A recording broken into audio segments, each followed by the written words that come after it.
We're just about to go live. We are live. Hello, everybody. I'm Love Coach Scott Katamas, and it is Straight Talk, January 15th, 2021. And we are dedicating our show in the spirit of Martin Luther King, whose birthday was actually today. We're dedicating tonight's show to really having a very dynamic and frank, straight talk style conversation about where we really stand in terms of breaking down the barriers of racial divide, and recognizing that there's obviously in our country, there's such polarization right now. And I personally, it's my own belief, I think a huge part of the popularity of the whole QAnon movement and the pro-Trump movement is a lot of white people who are wanting to maintain power and wanting to maintain power over. And so as a white man, as a privileged white man, I can say that. And we've invited some really beautiful and special souls who are really doing powerful work and bring diverse perspective. So first off, I will put spotlights on a few people. I'm going to put the spotlight on my partner. This is Trish, my teaching partner and partner in Straight Talk. Good evening. Welcome to this version's of Straight Talk tonight. I'm really excited to talk to all of you and really hear what you have to say. This is Cindy Ackers, and Cindy is really doing wonderful work of educating. And I really am eager to hear more and really to share some of what I've heard Cindy say before about her understanding and the work she's doing in really helping to educate young people as well as adults. So welcome, Cindy. I'm really glad to have you with us. Thank you. So good to be here. Yeah. And Cindy came to me through a dear friend of ours, Christy Michaels. Christy is someone I've known for a very long time, and she does a lot of work with Mary Magdalene. Some of you that have seen the Saturday Night Alive specials or the specials that I've done around the Divine Feminine, Christy's been a big part of that. And Christy and Cindy are also going to be talking about this very special event I'm hosting on Sunday afternoon. We'll be talking about that. Once she gets her light going, I'm eager to show my dear friend Oshala. There she is. This is Oshala, who first came to work for me when she was 19 years old as a young budding actress. She worked in my theater company for many, many years. And then also we worked together at Jane Fonda's Ranch in Santa Barbara, where we were part of an amazing camp for 11 years, Exploration Arts Camp. And she is one of the founders and one of the co-creators of the MC Arts and Culture. You got that. in Marin, and we're going to hear all about that. And then also she's brought on a remarkable man. He's coming. Lumumba. Oh, Lumumba. Is he on? No, that's Ricardo. Oh, there's Ricardo. You're right. It came in as Christy. Hello, Ricardo. Lumumba's on his way, though. It is Ricardo. And I'm going to change his name. Yeah. And Ricardo Moncrief is. Well, Christy, tell us about Ricardo because you know him very well. So I'm going to add you to the spotlight and have you tell us a little bit about Ricardo. Oh, Ricardo is an extraordinary human being. His passion for art as healing has just blown me away. He is so committed and has done such an incredible job in helping to bring forth art in healing as being a former Vietnam vet and having PTSD and using the arts to help heal himself and join with others to create beauty and truth. And he runs an organization, Isoji, which is a very powerful community organization that people come that are in service to community and share and connect and collaborate and develop and expand all kinds of projects. So I've always been super impressed and a champion and supporter of whatever Ricardo is doing. I want him to get out there. I think he has a powerful message. So thank you, Ricardo, for joining us. Heart and the soul of our president, though. Can you? You're a little bit soft. Could you speak up a little bit, or maybe raise your volume a little bit? Let me see if I'm mute. That's good. You're not. That's good. That's good now. Okay. Well, I just made an offbeat comment. That's all. Well, I said I'd love to get some art in the soul of our president. Well, I think we're going to have a lot of more heart and soul in the new president who arrives in a few days. Yeah. Can I second that? Greetings, everybody. Yeah. It's good to have you. So welcome, everyone. I'm kind of doing the gallery view for a moment here, so we can see. And we've got one more gentleman who I think is going to be joining us, Lumumba.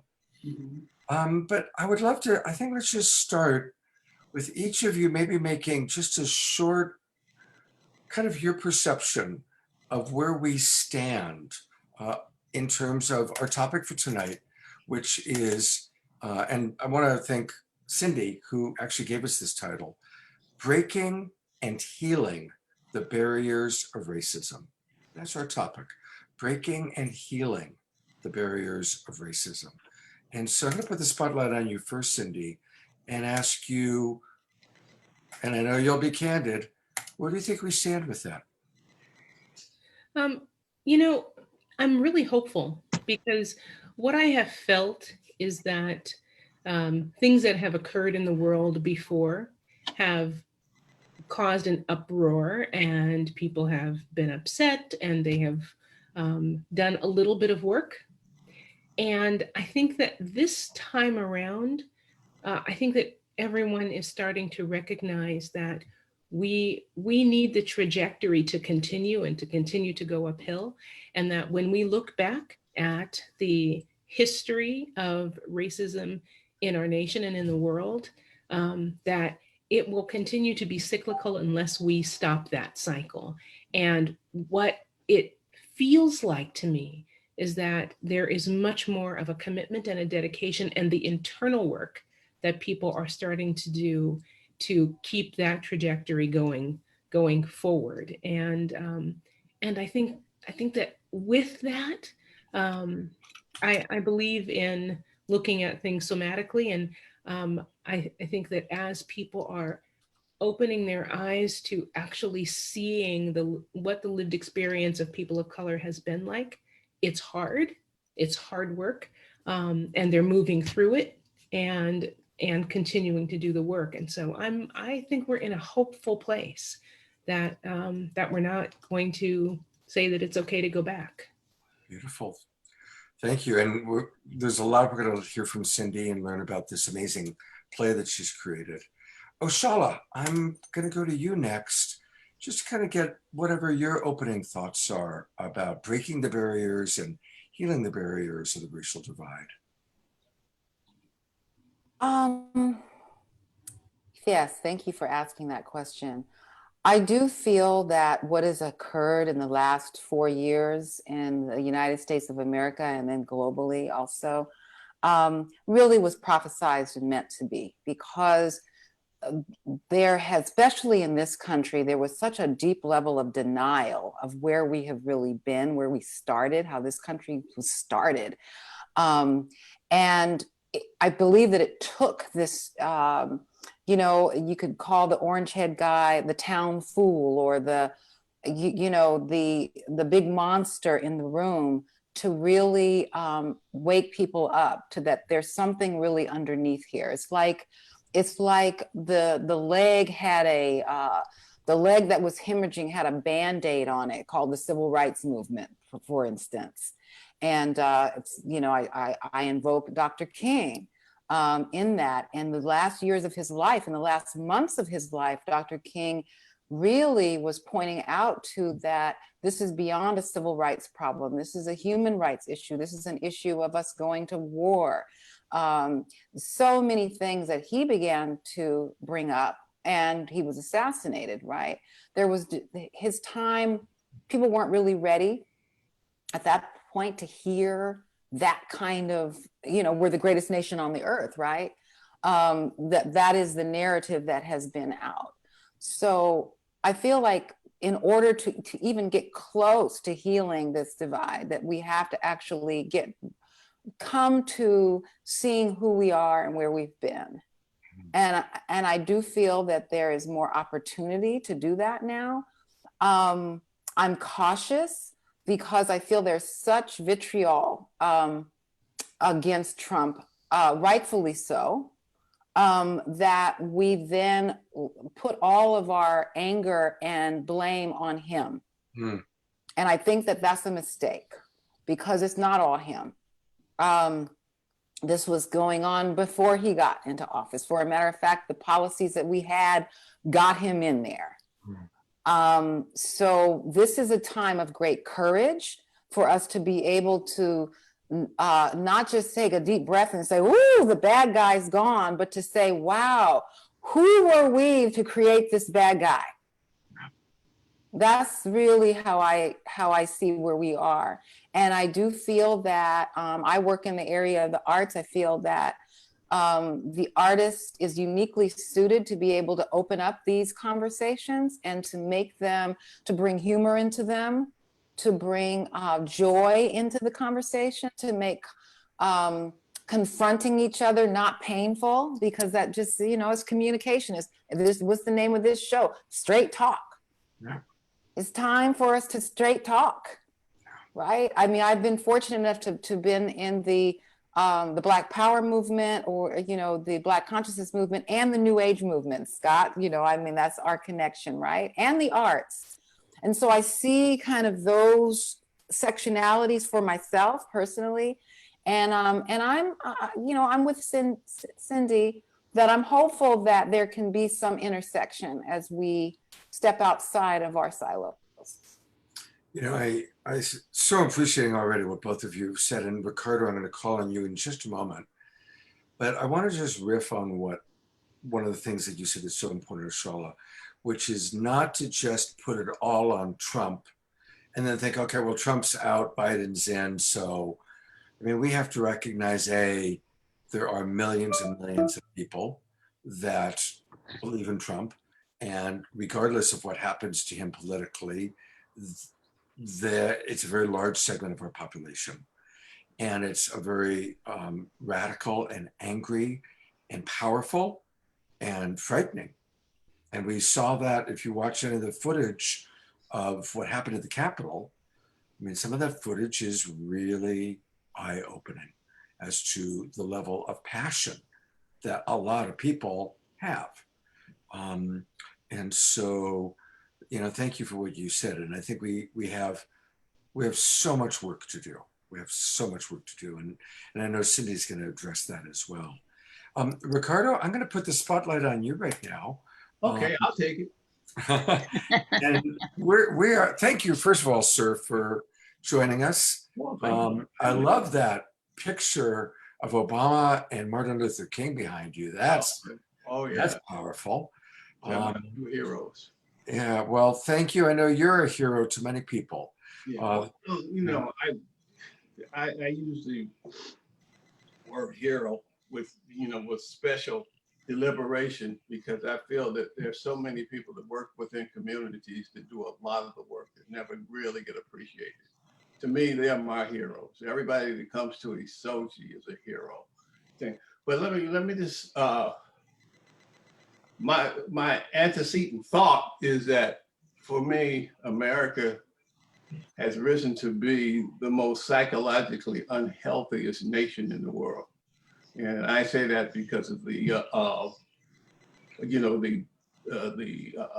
levels of suicide, the imprisonment of so many people, the anger, the mass anger and depression, and the overconsumption of pills and everything like that. It's a problem that nobody talks about, nobody really addresses. But I have a startup date. And I was born before World War II. My startup date is way back. So I've been through many trials and many tribulations experienced the racism of the South. I mean, the blatant racism of the South, running across railroad tracks just to get away from unsettling white folk, but I don't know. It's and I experienced racism while I was in Vietnam. It was really disarming, to get on a plane going into a war zone where bullets and rockets were coming at you. You look around and the plane was full of African Americans. And you say, this can't be an accident, something like, yeah, why? I mean, we looked around, we asking each other, what's going on? And it was just a pure act of, people having that power, to discriminate. And because at that point, and way before that, racism has become so institutionalized, that habits like this are readily acceptable and they transfer from one person to another person. There's no reason why, I should be in Marin County, one of the most liberal counties in the United States, and get stopped 12 times, by the police.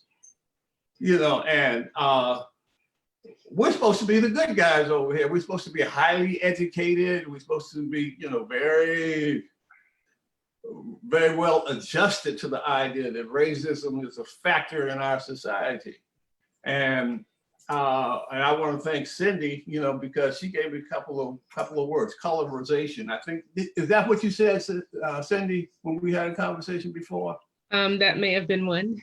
Yeah, I know. I like that because, if you open your eyes, you're going to see color.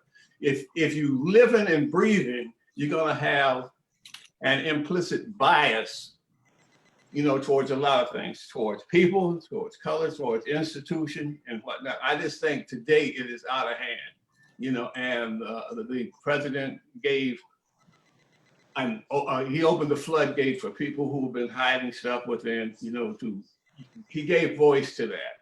I'm optimistic because I'm surrounded by good people, Shala, who known for a long time, and we see the arts as a healing, a way of giving people voice who never had a way of allowing them to go inside their subconscious mind, which tells the truth. That artistic thing inside your mind that needs to get out, that voice that needs to get out, it comes closer to the truth. And we have to help nurture those, truths and things like that. And maybe I can get into, my little strange project that I started in Vietnam, trying to give 3,000 fictional characters a voice. And they speak to the different aspects of art and the connection with health, and that's what we should be about. And I think we're on the verge of doing some fundamentally equitable change initiatives, for communities. And I hope some of the stuff that we learn from each other can be passed along to other communities. Thanks, sir. I do want to ask you a question. Usually I'm the oldest person on the show, so it's nice actually to have somebody older than myself. Mm-hmm. And because you have been around for a long time, mm-hmm. What's your honest assessment? Do you see small progress, significant progress, going backwards? How do you experience the racial divide in our country? It's incremental. It's incremental. And it depends on location, it depends on place, and it depends on the people that you're surrounded by. That's a difficult conversation because so much of what we do is reflected in the media the wrong way. And like I say, the heroes, the real heroes, like I told Shala, I said, we need to emphasize corporations that do good, that work with the community, that set up programs, that I know corporations where they treat the people so well that people run to go to work because, the environment is so healthy. And there are a lot of corporations like that. But, the media, and they kind of, we need them, but they can be a kind of an enemy, and they can shape thinking a lot of times in the wrong direction, or they don't allow for the open discussion, or they might shortcut good discussions. You know, you never have an opportunity to really explain some things that, you know, they pigeonhole certain types of thinking. But what was the question? You said it. Just how your observation of in terms of breaking the barriers of racial divide and healing it. How's it going? I see. Incremental, and there'll be a lot of progress because there's a lot of good people. You know, the society is loaded with good thinkers. You know, people who want to, you know, see changes and things like that. We just have to work with what we have. And a lot of times, I always talk about the dormant talent, the dormant enthusiasm that lies within communities. They just have to be brought out. And I think, Charlotte, didn't you use the word intersection? I did. No, okay. And that's some of the things that we really need to pounce on is intersectionality. Because organizations do not work together. They share information together. Just got something in today that nobody knew about, that the school has an opening for another trustee. And I don't know if anybody knows about that. And that's so important.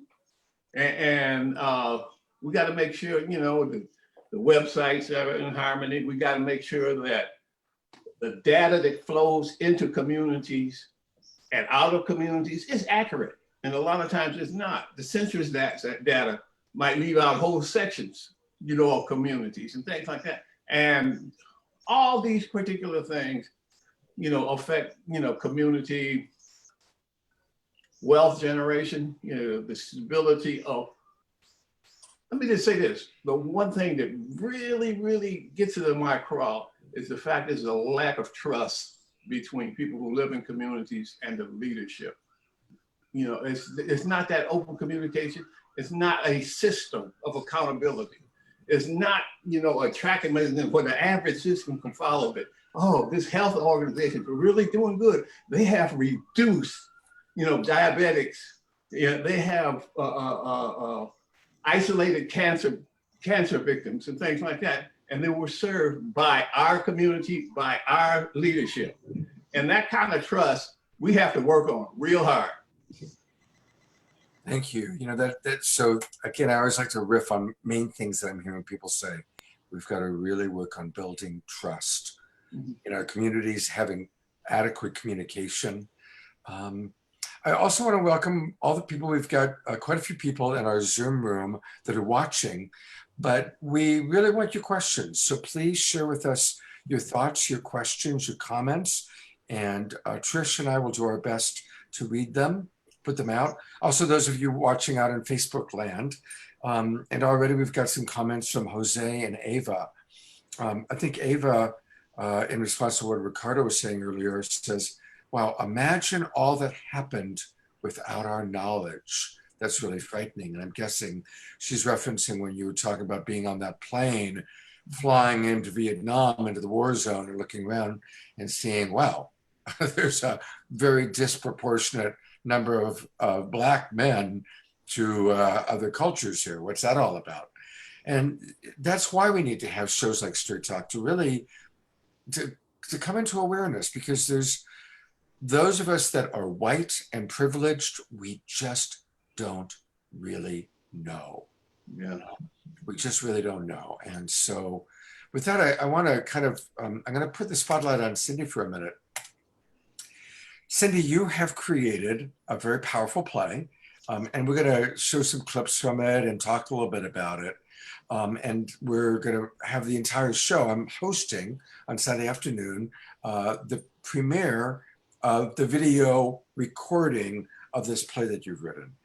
And so, of course, I want you to talk a little bit about the play, but also about what we just were talking about, how it's an opportunity to educate. For those of us who maybe we've heard the words Brown versus Board of Education, and it might be slightly in our brain, but you really understood this is an important thing for us to understand. So tell us about the play, your inspiration for it, and why it's so relevant today. Sure. I decided to create the play initially as an educational piece for students in my school. I think it's really important that they understand history, um, honest history. And I think that part of our challenge with racism is that a lot of us don't know our history. We haven't understood what occurred. And so I started to do some research, and I wanted to find out just the beginnings of segregation and what changed it. I knew that there was Brown versus the Board of Education, um, that court case occurred, but I didn't understand the entire history of it. What was the catalyst that changed it, and what was the impact that that piece of legislation, that court ruling had on anything else in history. Um, and and I wanted to know a little bit about the characters who were the plaintiffs and who stepped forward. And so I started to do some reading about it. And then I was contacted by Deborah Warren, who is the granddaughter of the former Supreme Court Justice, the late Supreme Court Justice Earl Warren, who was the person who read and ordered and wanted a unanimous decision regarding Brown versus the Board of Education. And so she came to me and said, I heard that you were working on a play. Would you like to have the memoirs of my grandfather to help you? Because it would at least give you his perspective about why he felt a unanimous decision was important and things like that. And I was honored, really thrilled to be able to do that. But it also called on me to do even more homework. And so I went back and I really started to tear through the transcripts that led to the case. And oh my gosh, it's a lot of paper. And so I started to go through all of the 5 court cases that led up to Brown and to research a little bit about the characters who were a part of the court cases. And I decided that the best thing that I could possibly do is to keep the integrity of what was said. And I couldn't include reams and reams and reams of paper. And so I went through the transcripts and took out pieces from the cases, but I kept the words intact, which was difficult because sometimes words didn't make sense and we had to just sort of get into the body of the person who wrote them and said them and figure out what they meant. But I wanted to just really keep that solid. And so I did and continued to write. And the more I wrote, the more I discovered. And what was so interesting is that when we first performed the play, the actors learned a lot, and so did I in our process of just reading the pieces together. We had one person who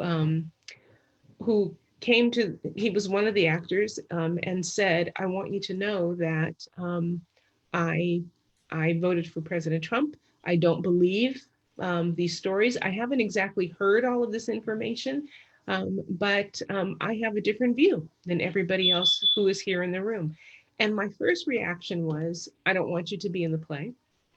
And I chatted with someone else and we thought, he needs enlightenment. He needs the same kind of education that is the reason why I decided to write the play, because we keep coming from an ignorant perspective and not understanding what has happened. And so as we worked on the script and as he learned more information, he started to say, oh my gosh, I didn't actually realize that the work of Martin Luther King was something that affected people all over the world.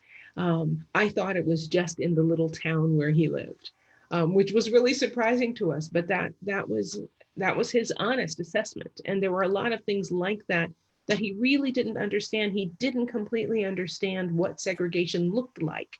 He didn't understand how that affected other people. And so it was just interesting to have him share that information and to watch his transformation as the play started to unfold. But it was equally as interesting for us to evaluate ourselves and look at some of the actors when I had to call them up on some things, like we were going up to do one scene that had to do with the court, and everyone went up and I said, hold, you're African American, you can't sit next to the person who is white. And they said, but we're witnesses. And I said, look at your timing. You wouldn't do that. That wouldn't be possible. And so we learned the information, but everyone froze. And it was interesting to see, it was very difficult it was difficult for the people who were white to see it happen. And it was painful for them to also watch the people who were Black have to go through what people went through back there and feel that from a serious lived experience perspective. And so it was an incredible just healing. It was a lot of work and a lot of healing work for us to have gone through it. And so this time around, I kept thinking, how can we possibly share something with people on Zoom? Because after we did the performance, we were asked by many different cities, would we perform it in their city? Because they felt their city needed to do it. And we were set to do that just before COVID. And so we had to go back and try to rework it on Zoom. And so I recast the play, and I cast wide, and we have actors from all over the United States. Which has been really incredible. And a number of them have put aside what they were doing so that they could just do this piece, and to see the commitment and the learning. And so at the beginning of a lot of our rehearsals, I would give them just a tidbit of information about segregation, about Brown versus the Board of Education, about different kinds of things during that time period. And I think it has been quite touching. And so we worked really hard to end up with a piece that will transform Zoom so that people will be able to connect with the content beyond the Zoom platform and really get the underlying message that we want people to be able to get.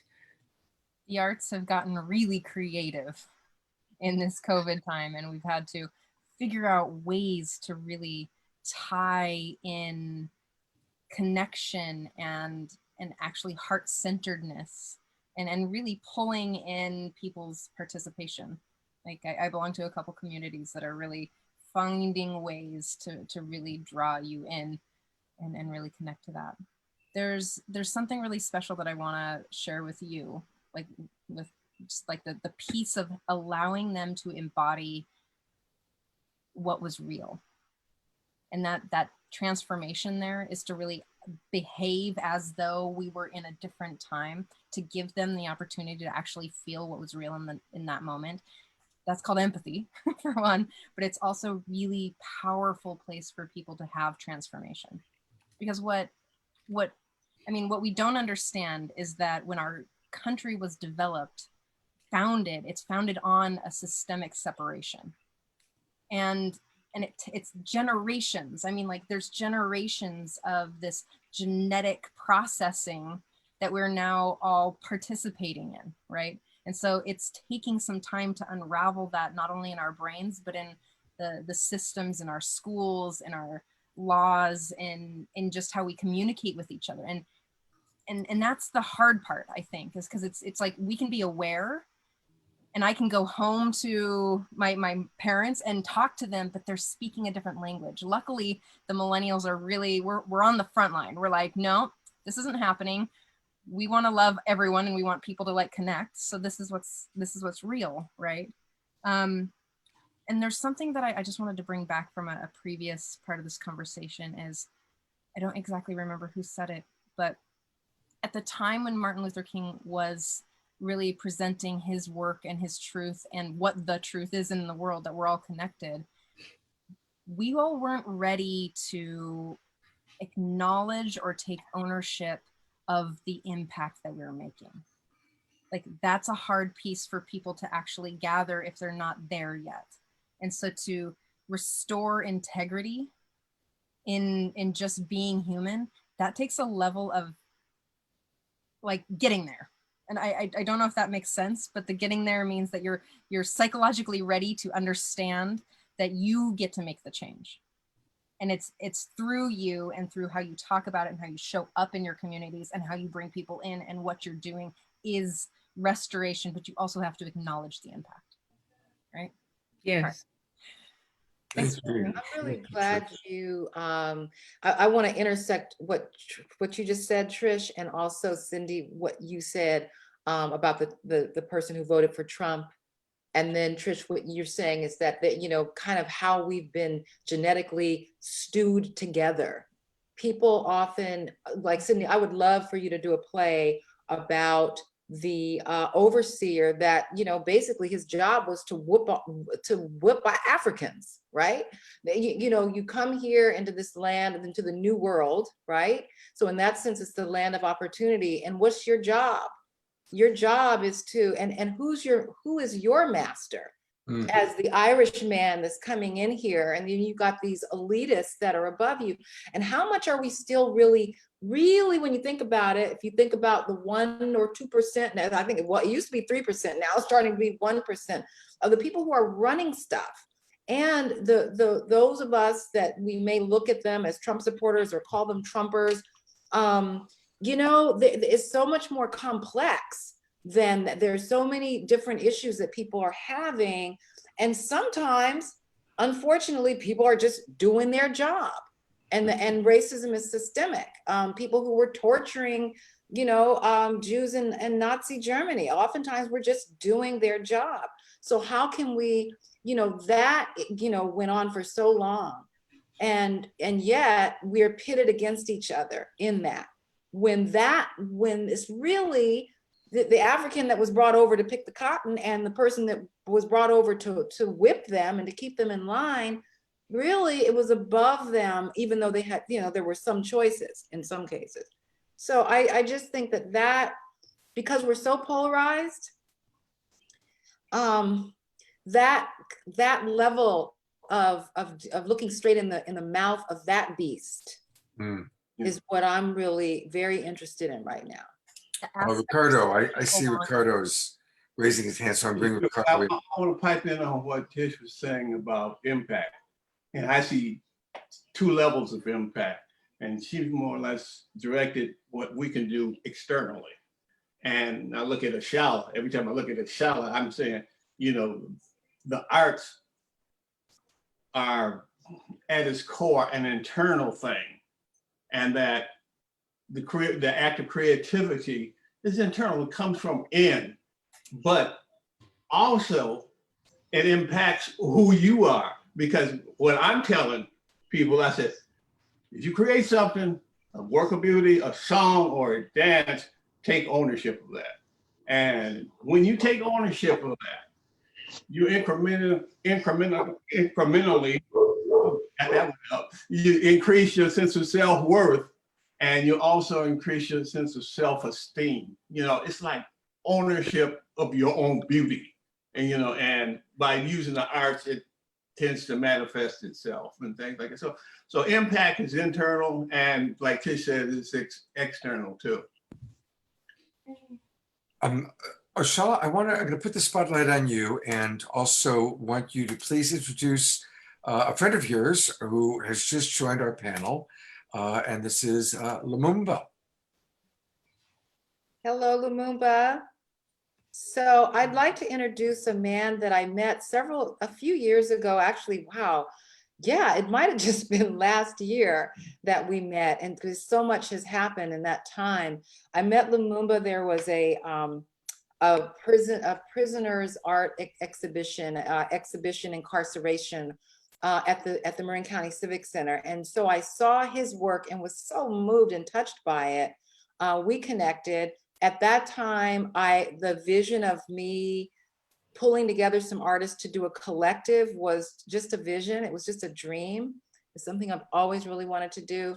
And, you know, I said, Lumumba, how would you, how'd you like to kind of be part of something that we're part of an art exhibit? And so he said, yeah.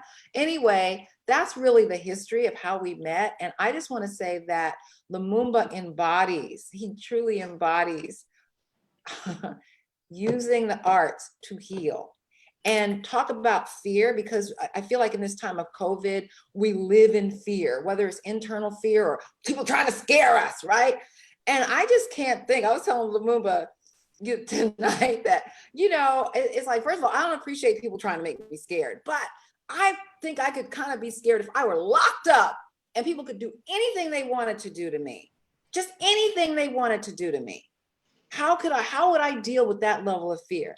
And so I just want to say that Lumumba not only dealt with that level of fear, but he has come out and is literally my right hand man. Ricardo's my left hand. They just together, they really hold me up.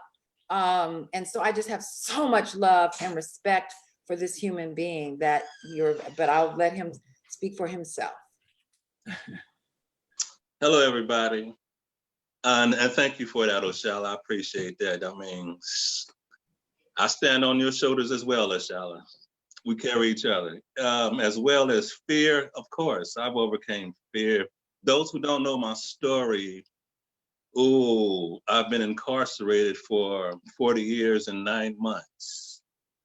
I was released in 2018 of March, almost 3 years. Come March 29th, I will totally be finished with that system called prison, that bureaucracy called prison, which means I'll be dismissed from parole. And after 43 years, I will finally be a free man from that system. Let's emphasize from that system. Now, here's a whole nother story. Just imagine what I'm going through after 40 years and being tossed out in the world. Last time I was a free man, they had 8-track tapes out. I know people don't even know what 8-track tape is, let alone high elevator shoes we walking in way back in the day. We're talking about back in the 70s. I was incarcerated January 10th, 1978, my first day in prison. And after surviving all of that, do I have anxiety attacks? Sometimes. Do I still live in fear? No. Prison has taught you, if they don't teach you nothing else, don't go in there with fear and think you're gonna survive. Read that first, and you can get through almost anything. A sign of fear is a sign of weakness in prison, or prison yard. And just think, when you talk about healing after 40 years in prison, in 9 months, imagine what I've seen. People died in my arms with a bullet in their head from shot from guards. I've watched numerous people die in front of me. My first day, 10 days in prison, I seen a man for the first time get stabbed in front of me. I heard his last words. He died in front of me in a racial riot. It was racial riots back then, not gang violence and stuff. Racial, the system was pitting us against each other. Blacks are gonna fight these whites. Whites are gonna fight these Mexicans. Mexicans are gonna fight these blacks if they wanna get these perks and get out of prison. I went through that for 40 years. And every day when I look, every morning when I wake up, I tap myself on my chest 3 times with a past, present, and the future. Because I live with it every day. But more that last pat is for my future, the present day. Now, COVID-19 and Trump supporters and all of that, I keep up with current events, but people are still dying behind those walls because they cannot stand what the system is offering to them. Little perks that they grab for, like little dogs trying to get a piece of meat out to air. We have to live through that. Coming out here in society, putting in transitional housing. I was putting in transitional house for 1 year with people that I don't even know. A man tried to steal money out of my wallet. And when I caught him, he pulled a syringe on me and tried to stab me with it because he was still on drugs. Am I still going through anxiety with my past and present day? Sometimes I don't even know. Whether I feel anxiety or is this just a natural feeling? But I'm a strong survivor, because when I sit down, back then when I sat in those little cages, just on that bottom bunk, just drawing day and night, I had to focus on my artwork, because if I didn't, I'd probably be a crazy man. I read a lot of books. I've read pyramids full of books in my mind. And those, Lumumba, and that's a really good segue, because I do want to introduce our audience to the MC Arts Gallery. I've pulled it up as a screen share for a moment. This is a project that Oshala has been very involved in, of bringing together creators, artists, and entrepreneurs. And I'm now on the website of the MC Arts Gallery, and I'm going to click on Lumumba, where we can see a little bit about his story, and it's an incredible story. I don't think any of us watching can imagine 40 years in prison. But then if you click further, we get a chance to see some of your artwork. So Lumumba, as you just were beginning to talk about how in prison, your relationship to art. And so I'm going to kind of just scan through some of the art that you've done. And please tell us a little bit more about your artwork in prison and how it impacted you and what it did for you. it controlled my emotions. By that, I mean, every day, especially during the 70s and 80s, it was just brutal attacks. It was just bloody yards almost every day. And sometime I had to put that on paper. I had to sketch it out. When I started art, I just started doing block letters for people doing tattoos, and I started tattooing people. Then when HIV came out in the 70s, that's when I decided I didn't want to tattoo no more people, but I kept on drawing. I kept on sketching. A friend of mine said, you got to mess up a lot of paper and pencils in order to get good. I must have messed up thousands of dollars worth of pencils and paints and everything else just to perfect my craft. And I don't even think it's perfected yet, but just having that emotional impact from what I was going through, I found myself in state of mind thinking, from here on out, anything I create, it's got to be a conversation piece. You just can't look at my artwork and say, okay, I want you to feel something. And that feeling has come from being confined over the years, where I knew how to, in time, manage my emotions, which helped me elevate even higher in my craft. Wow. Now, did you find it? I mean, because I think you had to scroll down because we were on the Arthur Rice. Yeah, I realized that I didn't quite get it right. So yeah, I mean, just to see some. Here we go. I got it here. Yeah, just because it's just such great work. Oh, it's incredible. It's incredible. I'm gonna pull up this amazing image. Okay, here we go. It just took a moment. I didn't quite have the right word. There we go. That's Lumumba's artwork there. So that's what I call the next generation. Beautiful. Look at those colors. Yes. Somebody just bought that. They bought that 2 weeks ago. I love this one. I love that. She's already blessed. That's the name of it, right? It's like the minister is trying to bless the baby and the mama's like, she's already blessed. Yes. Unfortunately, it doesn't let me stay on it. It has an automatic scroll, but there was one that I saw a moment ago when I first came in that's just gorgeous. Tell us about this one. That looks like you making your way through prison, right? I mean, wow. That's what I call that Atlas at work. Mm-hmm. And every day, most Black men and Black women or people of minority, that's what we do. We have to work hard, and sometimes it seems like the employment that we're engaged in, it's almost like we're carrying on planets, Earths, just to get small financial gains in that industry. So I'm always feeling like I'm carrying a load, but at the same time, I'm going to put them in this right place. That's where that concept came from. Wow. Beautiful, beautiful art. Well, one of the things that's wonderful about tonight's show is that all of our guests have an artistic expression. Ricardo is a jazz musician. Cindy has written this incredible play. Oshala is a dancer and an actress and an artist. Lumumba, we've just seen some of your work. And so we haven't heard from Christy. Christy's a longtime friend of mine who has actually brought some of these people into my orbit and into our world. So Christy, this is just a chance. What would you like to share? And I need you to unmute, by the way. What would you like to share that comes up for you as you hear this? And you're still muted, by the way. There you go.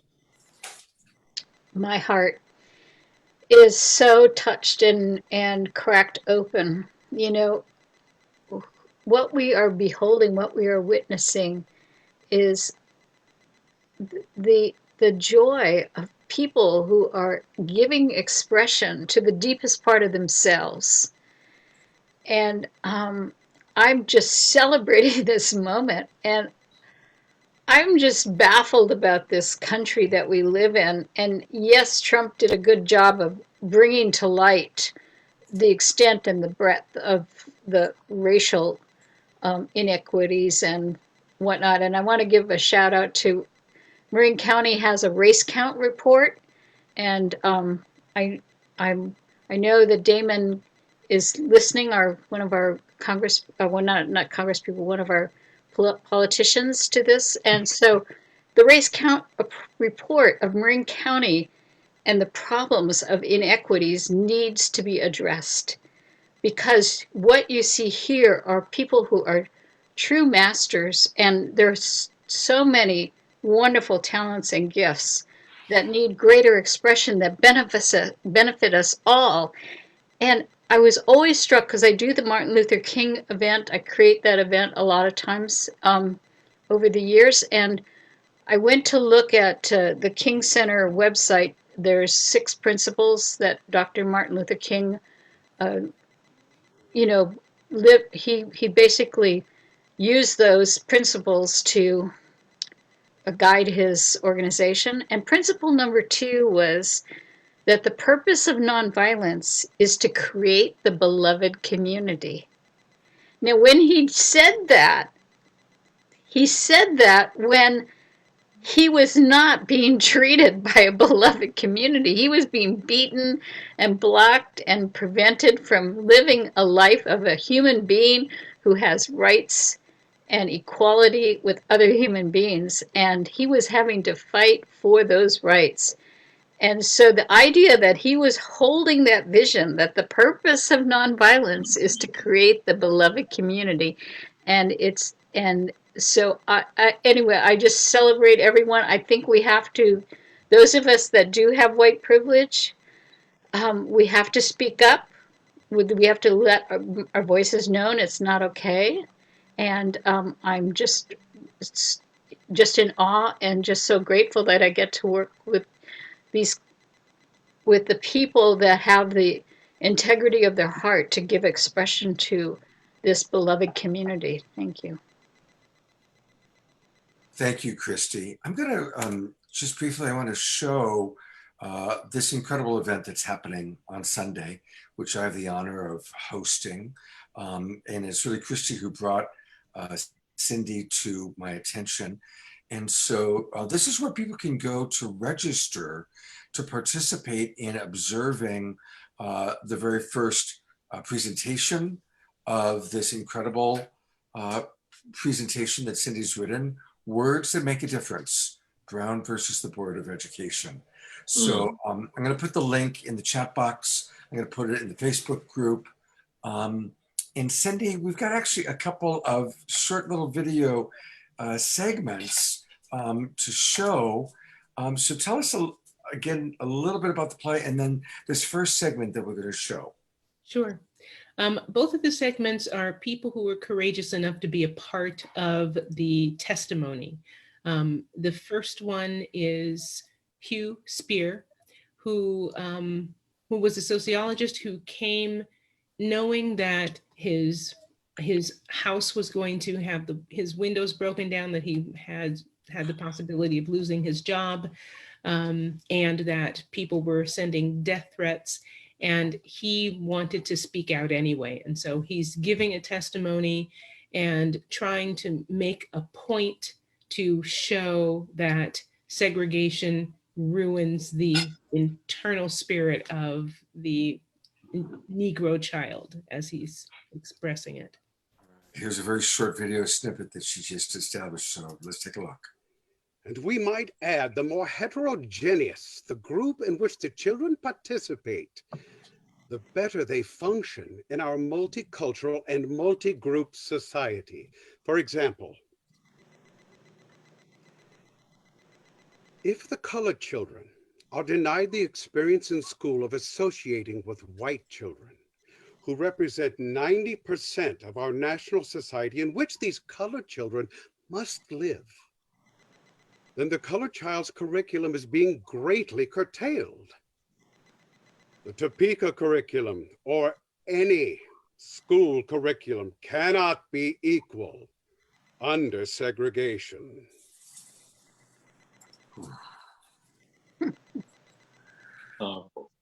And then the second clip is of Silas Fleming, who was one of the plaintiffs in the case. And he's answering a lot of questions. And he finally says, "Can I please explain to the court why I decided to get myself involved in being a plaintiff to this case," which lost him his job and threatened his life. Why would he come to court and be a plaintiff against the white Board of Education? You want to tell the court why you joined this lawsuit? That's right. All right, go ahead and tell it.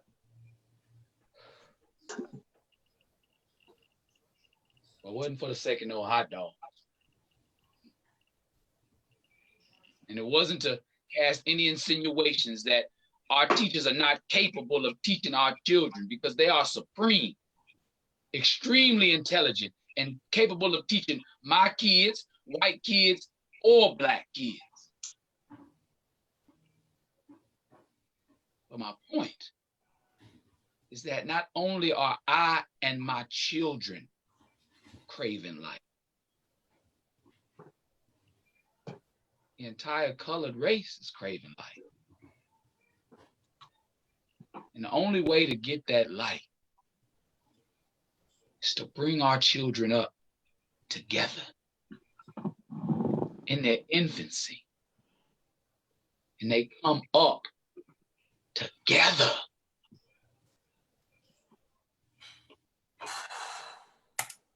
Wow. Wow. Yeah. It's powerful. Mm-hmm. It's powerful. Mm-hmm. Yeah. So tell us a little bit about the program on Sunday. Of course, the primary centerpiece is going to be seeing the video recording of the play, but I think you're also going to have some question and answer, and tell us a little bit more about what those of us who are there on Sunday are going to experience. Yeah, one of the things at the end of the play says is that we're not done with the work of desegregation, that there is still segregation everywhere in all facets of community, and that it's our work to enhance our communities and to question any form of desegregation, of segregation, so that we can desegregate. And so in the Q&A, I have the pleasure of being with a colleague. His name is Itoko Garcia, and Dr. Garcia and I got our PhD, our doctorates together at UC Berkeley. And when I finished the play, one of the things that I shared was the fact that in Marin County was the very first county to receive a court order to desegregate because someone discovered that the two schools that were there had remained segregated by choice. And so Itoko was brought in as superintendent, and he is the person who has been charged with desegregating the schools in Sausalito. And so it will be my pleasure to be with him and a part of the Q&As. Beautiful. I'm going to put the spotlight on Ricardo because we've seen the play, we've seen a little bit of the play, we've seen art. Ricardo, I understand that you are a classic jazz musician. And so I'd love to hear, as an artist, as a jazz musician, as you see these other forms of art and expression, is there anything you'd like to express or share? Don't get me started. Because I mean, the arts are replete with tutorials, personal expression, and things like that. I grew up in Detroit around the Temptations and Smokey Robinson, Yeah. all those folks, so I got a little doo-wop here, doo-wop there, but a lot of jazz here and a lot of jazz there. But then the weight of education and health kind of converged on my talent. And I said, well, you got to do something with the fact that, not only that you're a jazz musician, but untrained jazz musician, which means that and I think Lamont talked about it, perseverance. He hung with it. And this is an expression of everybody's life, their internal fortitude. If you get into something, and this is why we have arts, get into something, hang with it. It always nurtures you. You always acquire additional skills, whether the communication skills, whether the empathy skills or something like that.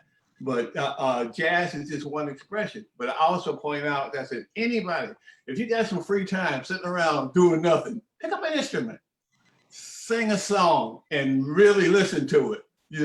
Let the word absorb the words, absorb the feelings, because this is the artistry put to work on your soul, put to work on your body, so playing the piano is a gift, to me. And I'm right here with one.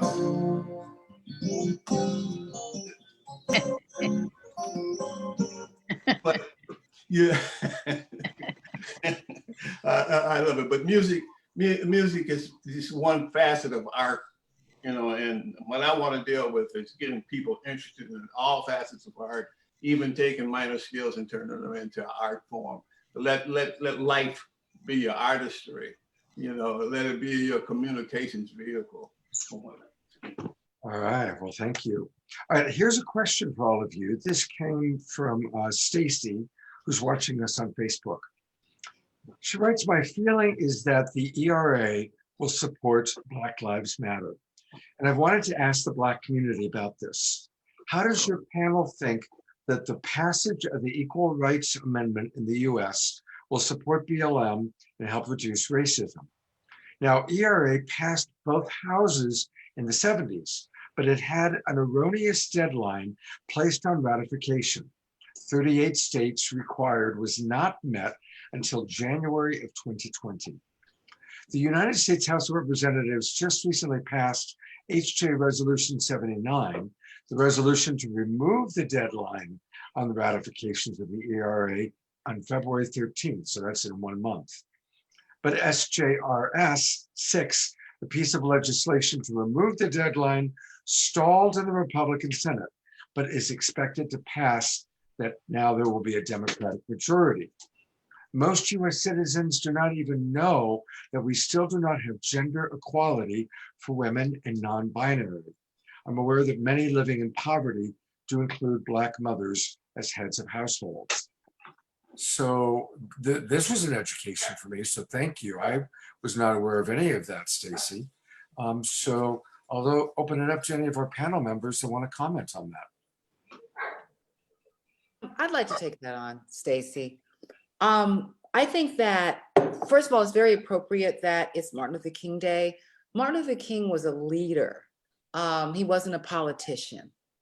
When we go into these laws that are on our books, there's a lot of games that I've just seen being played where it becomes a political game. These things, okay, now it's going that. Unless, like you say, Stacey, a lot of people don't even know that these are on the books.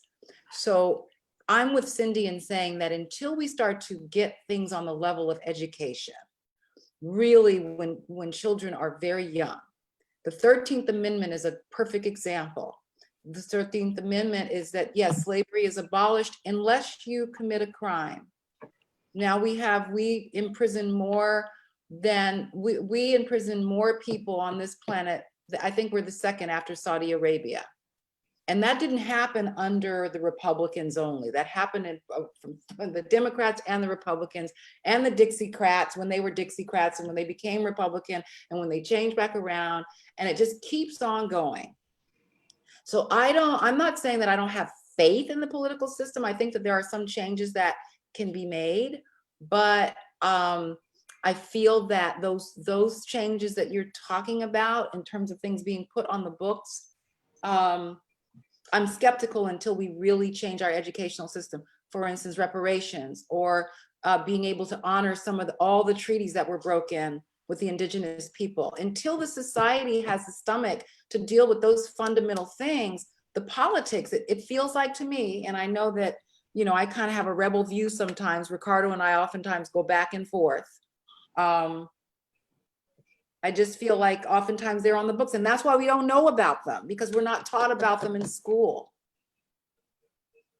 You know, That's how I feel about it. It's really important to share your heart and your truth on this show, especially that it's called Straight Talk. And yes, it's not, we're not presenting it outward so nobody knows about it. And I do want to say thank you to Stacey, because now everyone who watched this and is watching this and is now here understands it. So now we're looking for it to change.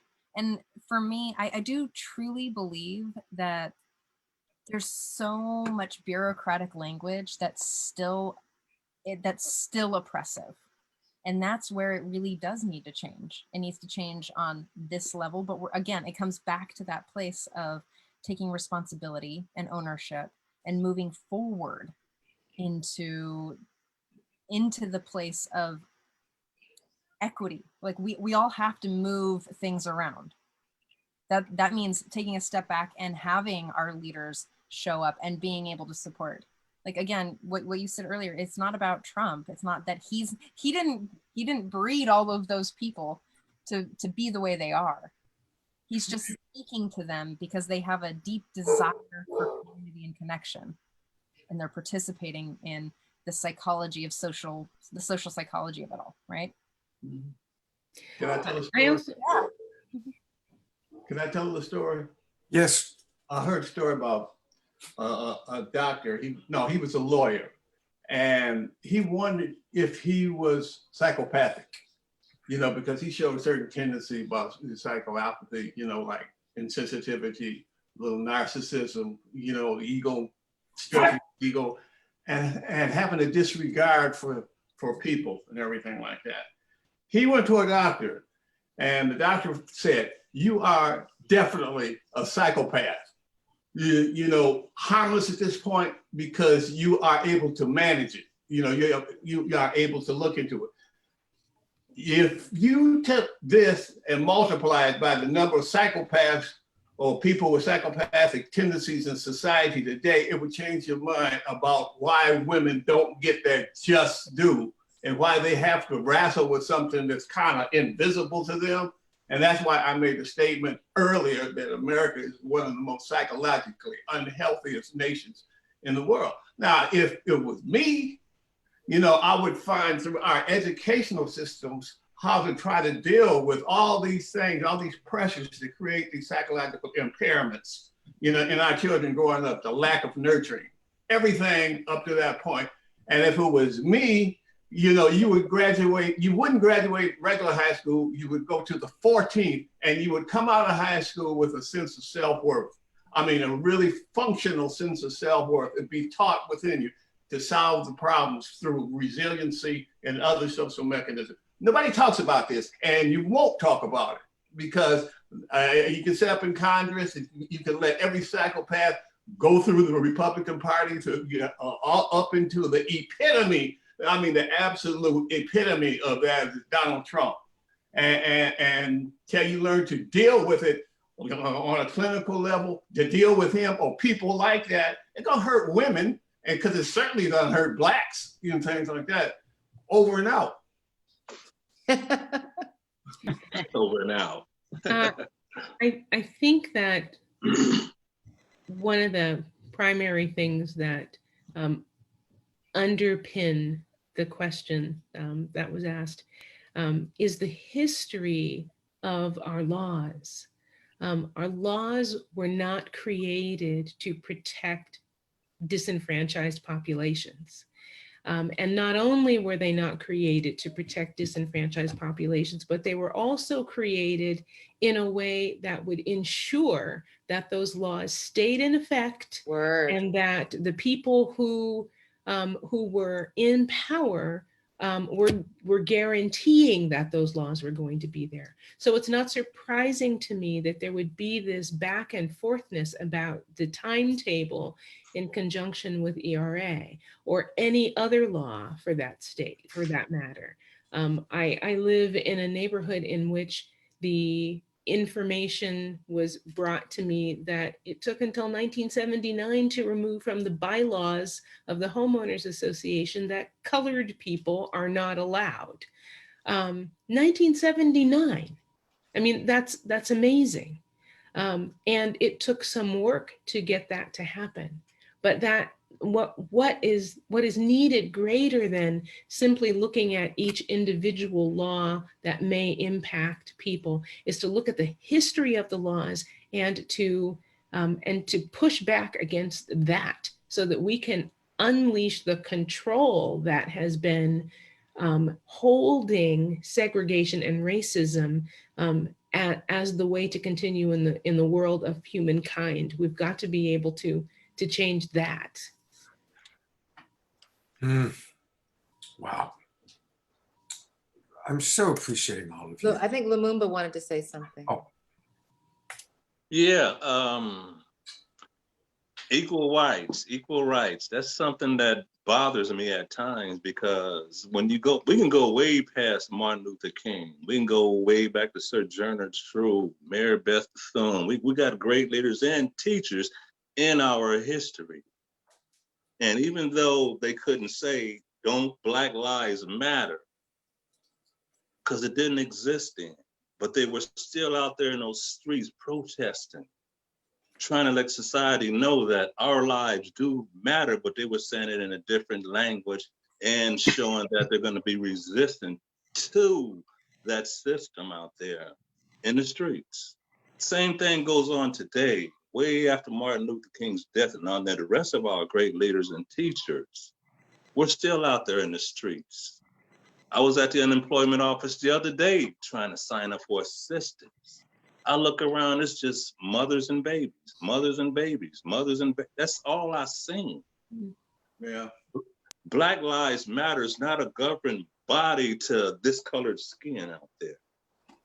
They're not our governing bodies. When I look at great teachers, I gotta look at Oshala. She put me on a pedestal and gave my life back to me because all I wanted was to be a part of an art collective.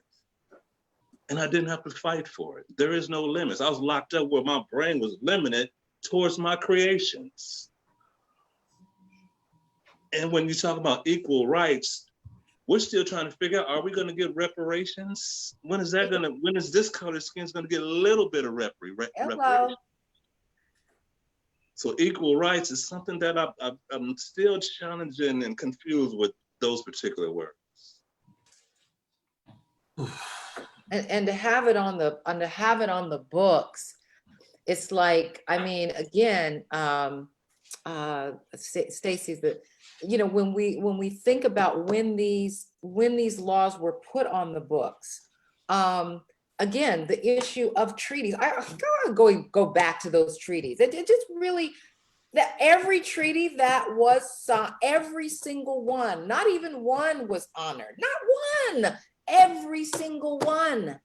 And I go through 12 years of my education and I really don't even know about that. I have to like start learning about that when I'm in college.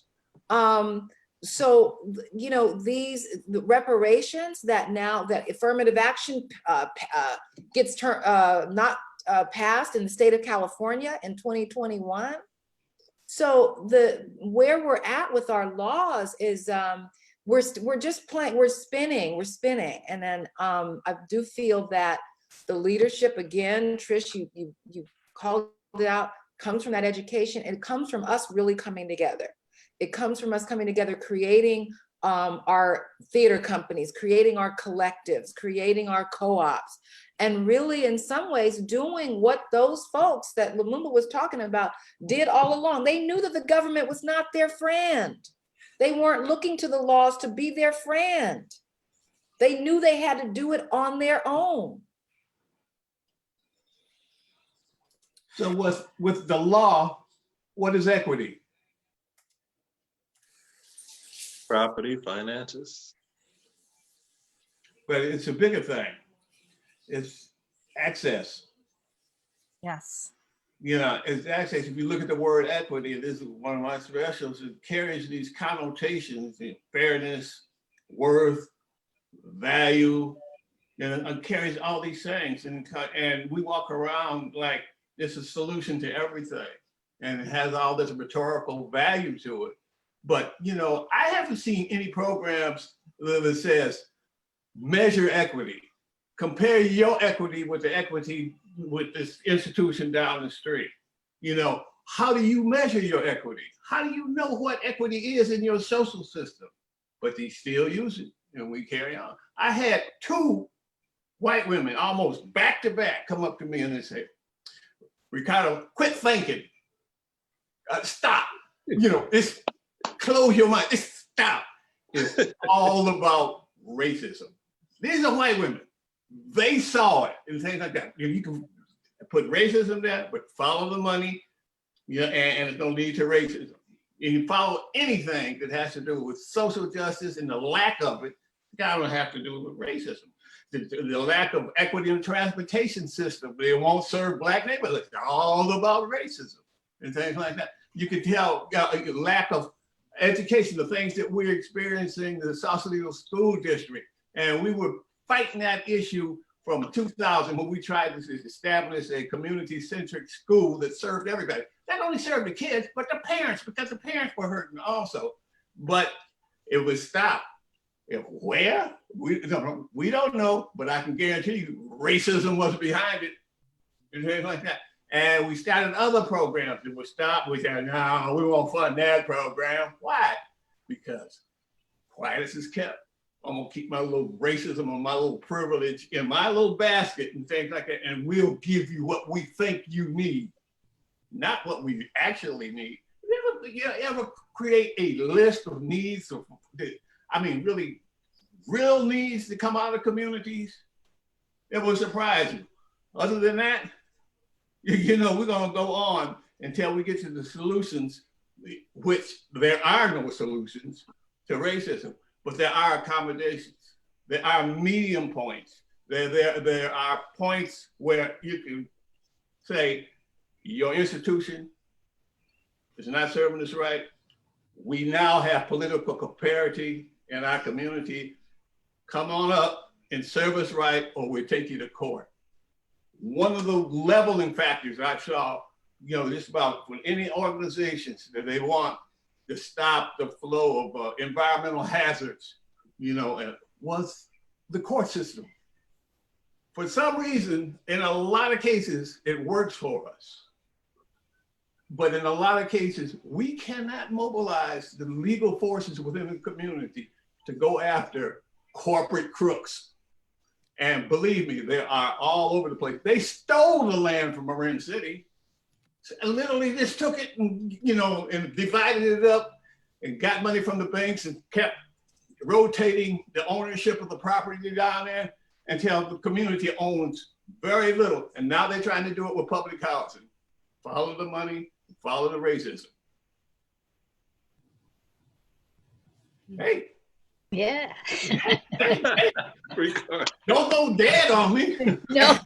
No. I mean, Ricardo, do you think that the racism, you know, I mean, it, again, Trish said it very on point, that this country was really steeped in us. It's like a bunch of us being put into a pot. You know, I often hear America's this great experiment. Yes, it's a great experiment of how we can divide, you know, sentient, powerful beings against each other by speaking different languages, you know, stealing the land from some of them, because, you know, you can't enslave them because, you know, they know their land too well. Let's bring some others from over here. Let's bring some others to come in and flood the land with people who look like us, the ones in power, and make them feel like they have a little bit, only a little bit, but at least they have more over those Black folks and those Indians, right?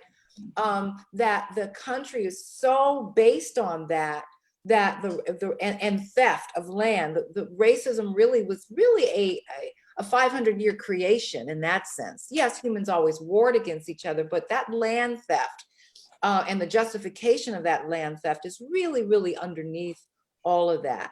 And so the laws of the land, going back to the question, really were written to keep those things into place. I think that it's a miracle, really, that, Ricardo, as you're saying, that there are some laws that do get passed environmentally and, you know, but the laws of the land are really skewed toward the land theft.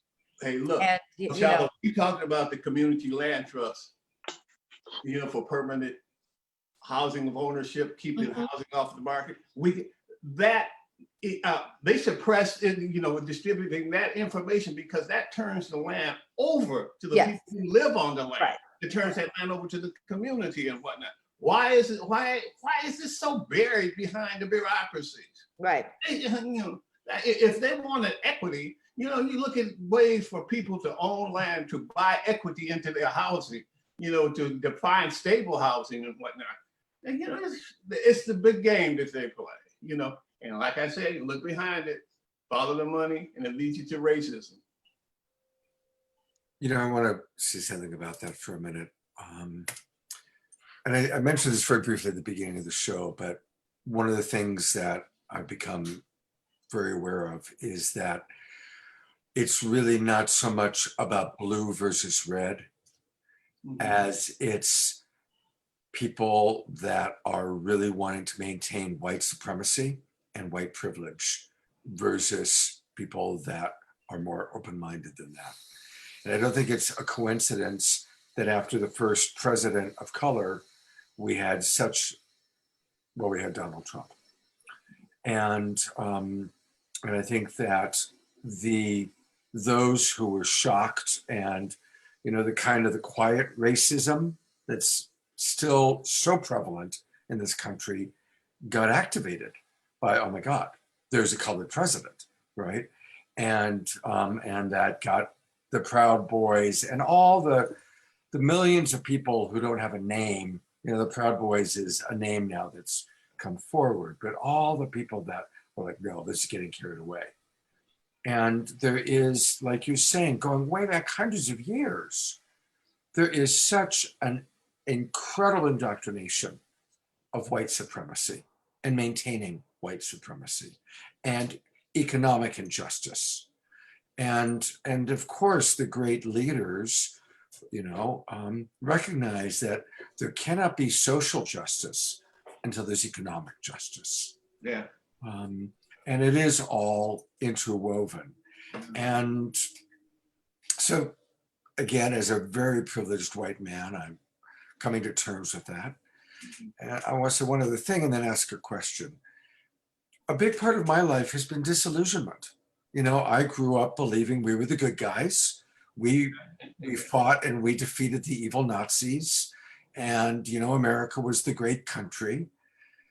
And maturing. And then what we saw in Vietnam, in the carpet bombing of Cambodia, which I actually ended up doing a documentary about, which was a huge education as to the horrors of our country and what we promoted. And then now the ever increasing awareness, like, you know, Oshala talked about all the treaties that have been broken and all those subtle and not so subtle ways that, oh my God, we're not the good guys. We're not what we were raised to believe when we read the white history books, you know, from Topeka, Kansas. And there's a disillusionment that goes on. And for a lot of white people that are well-meaning and well-intentioned, we reach a point where it's like, you kind of want to even look at it because it's so upsetting. And it's so different. And in order to really work with it and look at it, we have to have an existential crisis, because an existential crisis takes place when something you've believed, you all of a sudden realize isn't true. So I'm going to put the spotlight on Cindy first, because Cindy, you've been doing some really important work in helping to bridge the gap coming into Marin County, a very white, on the one hand, super liberal, but where there's still subtle white prejudice that well-meaning white people who consider themselves liberal don't even realize is taking place. And I really appreciate your patience and your compassion, as well as your awareness in helping to educate us. So I'd love for you to talk a little bit about that. Well, the work that I've been doing in Marin, I'm leading a group called Getting Real with Race. And I have to say that the very first class, at the end of it, I was worried because no matter what we talked about, pretty much the responses were much more thank you. There was a lot of thanks, which I really appreciated, the gratitude, but no one was going there. So people were talking about a movie they saw or a book that they saw, things like that. And I thought, I wonder if they're going to be courageous enough to be able to just really do this work. But it's been an amazing experience. Because I think it may have been week 3, Christy, you probably know as well, that finally someone said, I don't want to have to look at this. I don't want to have to deal with this. I've not had to. I've been able to live a life where I didn't have to worry about somebody else. I didn't have to worry about thinking that I had to change something, that somebody had to be in my space, that I had to be any different, I had to speak any different, I had to look at things any different, and I don't like it. And that was a point for everybody, I think. And one of the things that I mentioned is that there's got to be enough grace for everybody to be able to own where they are in their journey. Because if we don't, we're not going to move out of this. And so it's been eye-opening, I think, for many people, because they haven't quite had an understanding that life would be any different. And so I've given them situations like my own and how I grew up, and what my fear was. And I used an example of someone talking about COVID, and isn't that just the worst possible thing, and they just can't deal with it, they just can't function with it. And I said, I've lived a life where I've had to walk down the street and wonder about whether or not someone is going to call the police because they're holding their purse when I'm walking by. And where it is common that the people in my neighborhood ended up being shot, being in jail, never finishing school. That's my life. That's what I know. And so to have a situation, and it's not to take care of life, not to underestimate or not to honor lives lost by COVID, but it's something that we have to deal with. You deal with it. You do what you need to do, you deal with it, and you keep moving forward. And it's one of the things that is so inherent within African spirituality and African philosophy. And I think it's because people of color have historically had such a difficult way to go, that they learn how to dance through it. They learn how to sing through it. They learn how to draw through it. And they just keep moving. They just keep going. And they can't bother to think about, oh, isn't this terrible that I don't get to hang out with my neighbor next door? It's like there has to be more than that. And so hearing some of that brought a lot of people to tears. But that that was the piece where they started to get what white privilege is, what it looks like. And and and I think part of the next steps that we're looking at is how to get past the guilt around that, and to recognize that if you have a privilege, do something with it that is going to be a positive thing. Yeah. You don't need to sit and say, woe is me, because I have so much and I'm white. Do something with that, and don't take advantage of that. You can have power, you can have influence, but you don't need to power over, and you don't need to influence in a negative way. You do what you do out of love. And when that's your motivation, then you can start to open your eyes and to see people and to honor them for who they are, and to stand for justice around what you begin to know is an injustice. And so I think that's where the group is now, which has been really wonderful to see. You know, after the murder of George Floyd, we did several Straight Talk shows with people of color. And probably the biggest impact on me was, I said something along the lines of, wow, this murder of George Floyd has just been such an eye-opening event. It's like a slow, torturous murder. And I think, this is just like such a wake-up call. And all the people on the call of color said, well, Scott, maybe it's new for you. This isn't new for any of us. Maybe this is like, and they said it with love, but they said it with like that conviction, similar to what you just said, Cindy. And it's like, yeah, it's like those of us who have grown up with white privilege, we really don't know. We have no idea. Whereas, and one of the guests talked about how even in the Black community, there's the talk that your parents give you about how you have to be when you are in a white neighborhood. Definitely if you get pulled over by the police, the talk of what, I didn't get the talk as a white person. I didn't need the talk. And so just hearing that, so there's so much education that we as adults need from people like yourself that are clear and compassionate, and like you said, can have patience for where we are in our journey of awakening. Can I give two suggestions real quick? Please. Okay, Marin County just started an equity committee, and it was follow-up for equity steering committee, that lasted a minute in a split second, because they couldn't agree too much on what was equity, or they couldn't take out the self-servingness of each of the individual organizations were there. But it's Cindy, maybe one of your group might be interested in joining that committee. The other thing I would suggest is, like, if somebody has read the Race Council report, there's 17 determinants of equity.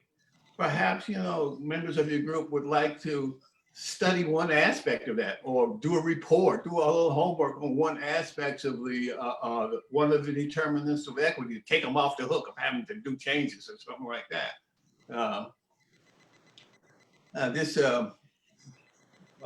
Some thoughts. Yeah, thank you very much. And what would be great is if somebody can provide that information, and I'll post it.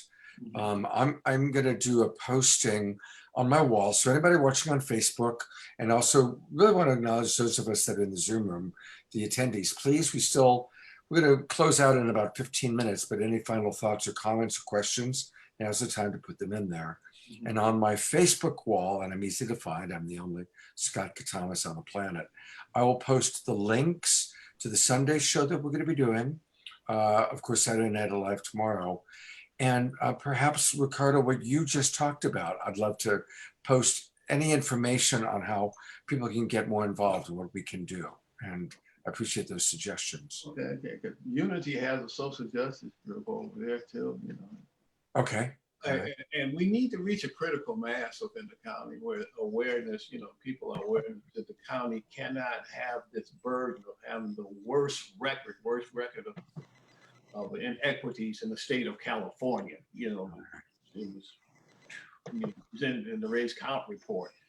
And things like this, and certainly what Cindy is doing and things like that, has the capability of finding that pathway to change some of those ugly numbers and whatnot. And certainly what ECOPA is doing with the educational system down there, because that's one of the education indicators, is the fact that Marin County has the leading academic performance reports for the high schools. And the schools down in Marin City were way up, but they're catching up. See, these are the positive indicators that people need to know about. That, hey, your tax dollars are working a little bit. And if we had a little bit more invested interest in that, we could bring that educational academic achievement standard up to the rest of the county. The county would love that. Yeah. Because they should be ashamed of themselves anyway. For having all this intellectual prowess over here, they call it, and they're liberal, they're so-called fake liberalism and everything like that. But the indicators, the social justice indicators are far behind, far behind. Thank you, Ricardo. I'm putting the spotlight on Oshala. I think she has something to share. I'm gonna share. I love spoken word because it allows us to take the written word. Poetry allows us to really say a lot in short amount of time. And I'm going to deliver this, and I'm going to just say just some comments on the polarization that we are in this country right now, Republicans and Democrats, Trumps and non-Trump, right? In my name? No, not in my name. Blood, profit from oil, murder of civilians? No, not in my name. Yet, I find myself playing this game. Cheap gas for my car while I drive to my favorite restaurant, bar, or peace vigil. Bottled water in hand, encased in plastic that smothers my innocence, lying in a landfill heap of old athletic shoes and clothes made by less than low-paid workers, might as well be slaves, that give me their lives so that I can be free to shop for a deal. The blood of ancestral bondage flowing through my veins is tainted by this stain.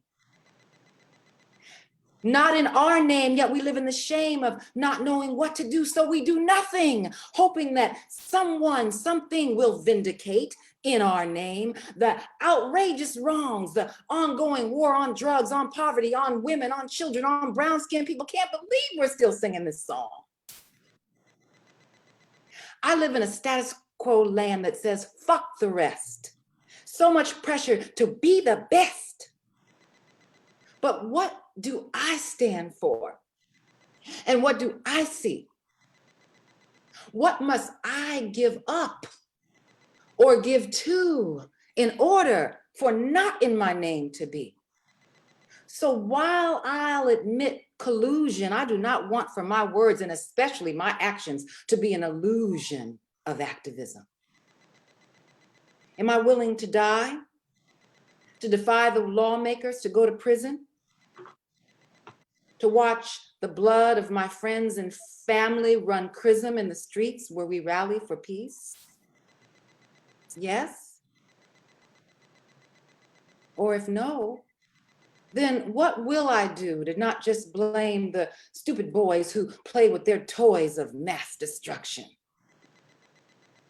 I don't know what will work. I just know that I will be a mere recording clerk if I do not walk the walk, walk the talk, create the world and the possibilities for what I want to see. So yes, in my name, if I play a new game with others who know that not in my name or not in our name is a mere refrain for something else. Mm. Wow. Powerful. So thank you for listening. I actually wrote that some time ago, so it's amazing. how it keeps showing up. And I want to comment about our polarity right now. And I want to link it to as many, Cindy, I want to keep linking it back to you because of the education piece, right? You know, our conversation is so red and blue. And that red and blue narrative that I'm supposed to accept is bad and good, right? That the red is supposed to be bad and the blue is good. And even though, Scott, I really heard what you were saying, that that this racial backlash was because of our first Black president. I feel that I definitely reject the narrative that all people who voted for Trump are racist. I don't believe that. Oh, and of course not. Yeah. No, I'm not saying you said that, but I think that there's an overall narrative that and there is that white backlash. Don't get me wrong. I do really feel like that white backlash exists. And yet, because of maybe the presidency, you know, Obama had his hands tied on a lot of different issues. The country overall had this sense that there was this change that was going to happen. And yet, all of a sudden, 8 years later, the banks were bailed out. Student loans, you know, weren't, you know, we didn't have that forgiveness of student loans. And so a lot of the anger, I feel, there's anger out there in general. A lot of people are angry. And I feel like in this poem of saying that, yes, for those who want to play, you know, who want to play a new game with others, right? Looking at those places where people overall felt betrayed, and they felt betrayed by Obama as well, right? They felt betrayed by Obama. And it's like, you know, I have a couple of friends who were Trump supporters. One of them's a brother, right? It wasn't so much that he was voting for Trump as much as he was saying, you know what, this is just not working. This system is not working at all. And so if the system is not working, and it's that pus that we keep trying to make pretty, and then you see what happened, it erupted and it wasn't so pretty. So those things that I feel for those of us that are now in these situations and where Trump people are in our families, or, you know, half the country, this country is very, very divided. And we're not going to get through it by having the bad guys and the good guys, because there are no bad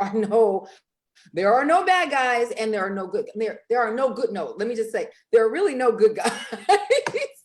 As far as that was what the Occupy movement was about. That's what the 99% movement was about us coming together and saying, what we demand health care. We demand single payer. We demand student loans, you know, being able to be paid off if the banks get, bailed out. And so I just see that there's a lot of frustration. And, you know, there were more people on the ballot than Trump and Biden. And yet, and this goes to what Cindy is doing with education, and yet there's a whole mass of people who really don't even know that we have a peace and freedom party, we have a communist party, we have a Nazi party, we have all these different parties in the United States of America, and yet we're kind of led around like we're supposed to be on this side or the other, which is always really dangerous. Thank you. Thank you. I want to give everybody like a chance for kind of a final thought, because we're pretty close to the end here.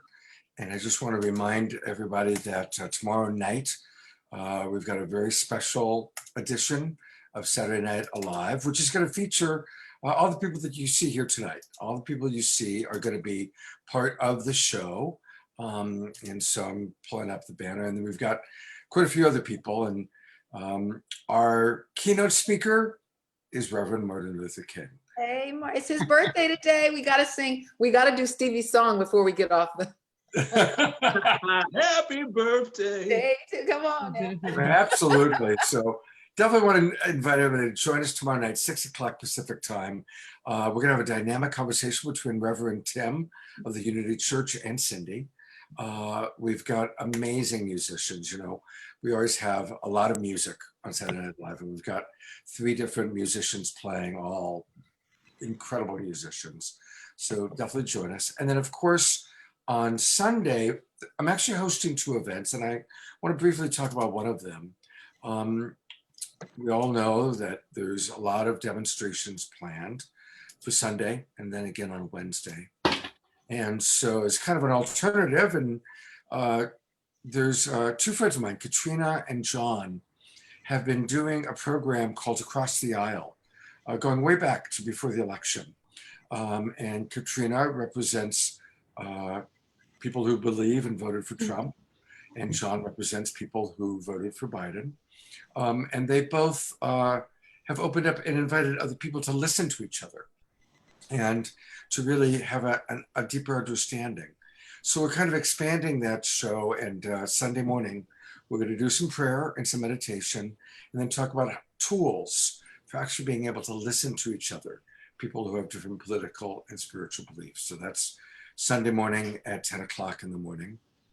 And then, of course, Sunday afternoon is going to be amazing. The opportunity to really come in and experience Cindy's entire show. And this is being sponsored by Unity of Marin. Thank you, Reverend Tim. I think he's been listening. He commented, so thank you. Thank you, Christy Michaels and Cindy. And again, please register to come to this very powerful experience. 1 o'clock in the afternoon, from 1 till 3:30 on Sunday afternoon. So I just want to, my final thoughts will be just everybody, let's continue, keep this dialogue and this conversation going. And you don't forget to talk about Monday. The Marin City group is having a Martin Luther King birthday celebration as well, and I put the link for that in the chat room. That Oh. Oshala is the director of, and she's been putting that together. Oh yeah. Oh, okay. Yeah. Thank you. Yes, we're having we're having an intergenerational panel. The theme is passing the torch. So we start with the torch being held by one of our elders in her 70s. And by the end of the show, we have two little 5-year-old boys that are holding the torch. But we have an intergenerational panel of 20 somethings and 30 something and 40 somethings that are going to be commenting on the work of Dr. King. And we're going to be also seeing some of his speeches and doing some of his lesser known speeches. Yeah, so that's definitely. And what time is that on Monday? What time is that Monday? It's not a Zoom. It is at 1:30 on Monday. And Cindy, that wasn't the. Did you post it in chat? I don't see it. Yeah, it's the hiphopin.com. The hop in. I guess I'm not seeing the right chat. Anyway, but yeah, thank you. And it's going to be, to see the young panel of brothers and sisters, because we often have this conversation that the kids are all looking at their phones and that they're not engaged. So to be able to host this panelists of this age group is very, very powerful. It's 1:30 in the Pacific time zone. But we have a nice contingency from the continent of Africa that is actually watching. I was actually, really happy to see that. We've advertised it through the United States and through the diaspora as well, and now on this show. So yeah, please come to that. And Scott, I just want to say thank you for the event that you're doing on Sunday with the Trump supporter and the Biden supporter. I think that's really necessary. Because there's a T-shirt that I love, and it says Republican, Democrat, and then the Black agenda, and it's a check. And I'm like, I've said to several of my friends, these folks are going into another civil war, and this time we don't want to be in it, right? And it's like, I think that again, it's those unresolved issues that have been here in this country all this time. I wouldn't have thought, okay, that Katrina was a Trump supporter, right? Because she doesn't have the look. She's not walking around with a red hat. So what does that really mean? So for me, that means that Trump supporters have a lot of different layers of issues that are going on. Some of them may even align with some of my issues. I don't know. Sure. Yeah. So I think that is absolutely necessary to have. So I really appreciate that you're doing that in that kind of loving, more of a new age, kind of warm, fuzzy, hugging feeling context. Yeah, that's one thing I would ask of Scott, is, besides saying thank you, please, if you have an opportunity, dump me right in the middle of Trump supporters, moderate Trump supporters. I want to be right in the middle, because there's some things that, that I would love to answer, but I can't find anybody. No, you might be in the middle of Trump support. Ricardo, 74 million people voted for. We might be there, but we're not talking about it. Yeah, but they may not have the courage to say they voted for Trump. There's a lot of people out there that voted for Trump. There's a segue that could be really honest and be non-hostile. It could be, so just open up, because I want to know how other people think. Yeah. But they want to know how I think. But there's so much judgment that they have because there's such an because maybe they didn't just vote for Trump. Maybe they just were not voting for maybe they were voting against the Democratic Party. Yeah. All I'm saying is that working in healing arts and massaging people and all that, I know that I was probably surrounded by a whole bunch of Trump people who voted for Trump. We don't know. And being in Marin County, a lot of people voted for Trump here. You're a big fan of the Democratic Party yourself now. I'm not a fan of the Democratic. It doesn't mean just because I don't want to be on the Democratic plantation does not mean I want to hang out with the Ku Klux Klan. Okay, I don't need to be on either. I'm an independent. Yeah. I don't need that. When did the Democratic Party ever own me? That's the problem. The Democrats are a Dixiecrat. Malcolm told us the Democrats are Dixiecrats in disguise. They're the new Dixiecrats. All this censorship that's going on Facebook and in Twitter and all over. We don't call that fascist, and Trump's the fascist. I mean, come on. I just feel like I want to see more independent thought, more independent thinking, because Biden and Kamala Harris are not my saviors. So there, I said it. All right. I'm going to talk to you about that a little bit later. And there we have it. We got to go over on the other side of the hill to see some of the shadows over there. Exactly. Okay. I relish being able to talk to a Trump supporter because there's so much demon. I'm not saying that white supremacy, that people that have been studying in the militia, that does not exist. Okay, yes, that exists. But there's a whole lot of other stuff that is not being covered in the media because we're being led around to be told what to think, just like the country started. Let them keep fighting against each other so that we on the top can be in control. And that's what's going on right now. In my humble opinion. I'm just saying, that's my humble opinion. Well, anyway, Scott, thank you for giving us two streams. One, it was a stream of consciousness, that I really appreciate. And the other was a stream of learning. And, I always believe that every day is a learning experience. And this just added another mountain to that. Thank you very much. God bless you. Thank you. I want to thank everybody for being with us. This is a conversation that's going to continue tomorrow night, Sunday, Monday, and beyond. So let's keep on talking. Let's keep on listening. Thank you, everybody. And thank you for watching. Thank you, Bonnie. If you found this valuable, is it Bonnie that said that? Thank you, Bonnie. Please give a shout out to Lumba and Cindy also. Thank you so much. That's right. And to our viewers, because the majority of people who watch this show will watch the replay. For example, last week, Trish and I did a show. We had 300 views at the end. I checked today and we're up to 6,700 views. So 20 times the number of people watching live ended up watching it later on. So this is a show that's going to be watched a lot over the course of this week. And one of the things that helps that to happen is for you who do watch this, whether you're watching live or watching the recording, share it. Share it on your wall. If this is of value to you, if you found this conversation valuable, and a lot of people are saying they did, please share this because it is an important conversation. Thank you, everybody. Thank you, Trish. See you all tomorrow night. Thank you, Cindy. Thank you so much, Christy. And if Ricardo and I go, but you can tell we debate all the time, right? So if I can differ with my good friend, Mr. Democrat Ricardo. Don't do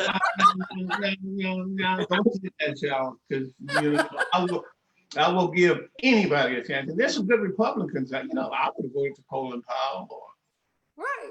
He's not a Republican anymore. He's with the Republican Party. Oh, Well, and wouldn't it be wonderful if what ends up happening is instead of being a two-party system, we can become a 12-party system? Thank you. I mean, that's what we really need. That's what we Thank want to you. do. You know, I want the management and equity part.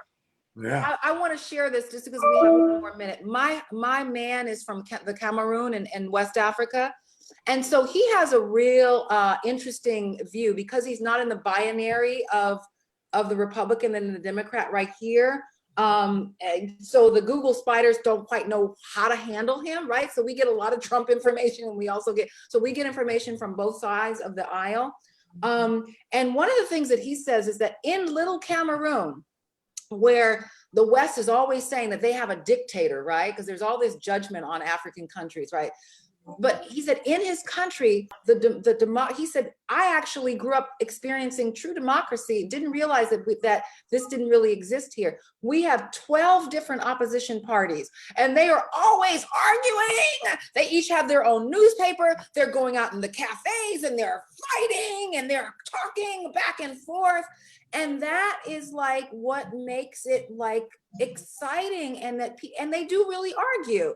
But at the end of the day, just like Ricardo and I, we're best friends. But we're not even allowed here to have a dual, let alone 12 opposition parties. We don't even have 3. we're having a hard time with 2. Yeah. Let's see, by having multiple, and what is going to happen, and Trish is going to go on in a moment, but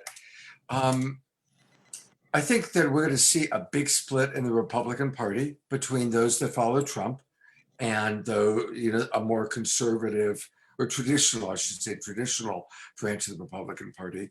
And you're also going to see a split in the Democratic Party. Got to be. There is a progressive movement within the Democratic Party. And I was honored to host Marianne Williamson, who did a whole series using our webinar program and our Love Coach Academy stuff. She did a whole series of down ballot candidate webinars where I got a chance to meet all these young up and coming progressive Democrats. And about half of them were elected and about half of them weren't, but they're all, listening to them was like, wow, this is the future. And they're millennials, and they're hip, and they're of color, and they're going to be in power at some point down the line. So, all right, I am going to turn it over to my partner, Trish, to complete the show. What I would really love to just end with is a deep gratitude and thank you all for showing up, for sharing, and for helping us to foster all of our viewers and each of us in a larger conversation about education and educating our souls. And what I really want to end with is really something that I know Scott and I base our life on, is compassion, and just showing up in compassion for each other where we're at, and really listening in to what the values and the wants and needs are, because we're all striving to get our wants and needs met, regardless of who you voted for, whoever, and what you believe. Is that it really is something that struck something that you really wanted and valued. And I think that we all share some of each other's wants and values in that place. You're not a singer, are you? I kind of. And I also want to just remind everyone to support each other's art. So if you liked what you saw here, like literally put your money into people's art, because that's how we get to see and feel, right? Art is created to make us feel, from your heart to mine, and really support community, support art, find deeper compassion for each other, and to walk forward, right? Exactly. Musicians are struggling right now. Artists are struggling right now. Actors, performers, like, we got to keep our arts, our souls alive. And that's really how we move forward into the new world that we're creating. Aho. Ashe. Amen. Sorry. Good night, everybody. Thank you so much. Thank you. And looking forward to continuing this tomorrow night. All right. Thank We'll be you. there. Blessings.